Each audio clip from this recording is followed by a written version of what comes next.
Never run out of battery again with the INIU portable charger, the slimmest 10,000 mAh power bank that keeps your devices charged on the go.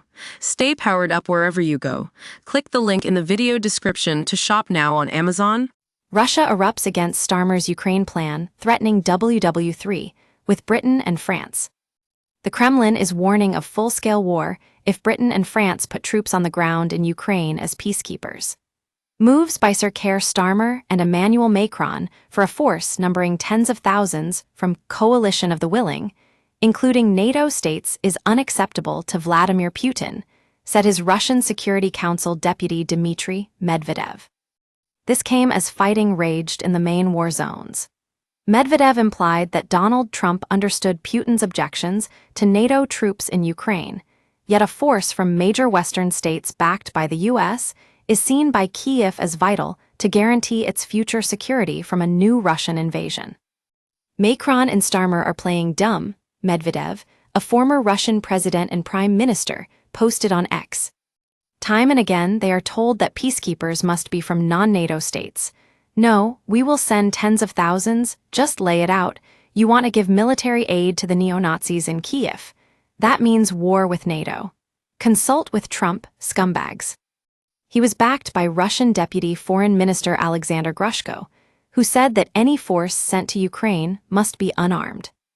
We absolutely do not care under what label NATO contingents may be deployed on the territory of Ukraine, be it the European Union, NATO, or in a national capacity, he said. In any case, if they appear there, it means that they are deployed in a conflict zone with all the consequences for these contingents as a party to the conflict. He said unarmed observers, or a civilian mission, might be acceptable, but that Ukraine must be neutral and not pro-Western. A deal must exclude Ukraine's membership in NATO and the possibility of deploying foreign military contingents on its territory or using it to exert military pressure on Russia, he said. Part of these guarantees should be Ukraine's neutral status and the refusal of NATO countries to accept it as a member of the alliance. Russian state media commentator Vladimir Kornilov said British troops sent to Ukraine face death. What's the big deal, Sir Starmer? Admit it to your public. The British military will stay in Ukraine forever if they go in, because they would be a legitimate target for Russia. However, Trump expects to speak to Putin tomorrow after claiming significant progress in the talks. I'll talk to President Putin on Tuesday. A lot of work has been done over the weekend, Trump told reporters aboard Air Force One en route from Florida to Washington.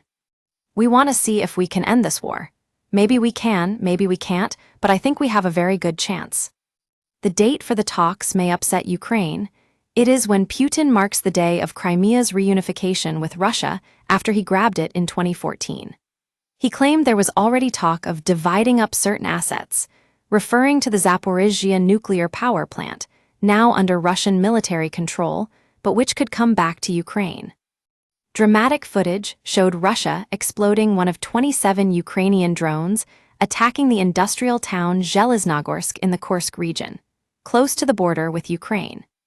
Ukraine also attacked a military airfield in Yeisk, a resort and port on the Sea of Azov, where 10 explosions were heard.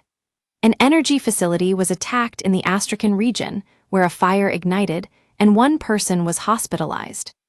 Russia said today that 72 drones were destroyed over its territory, half of them over the Kursk region.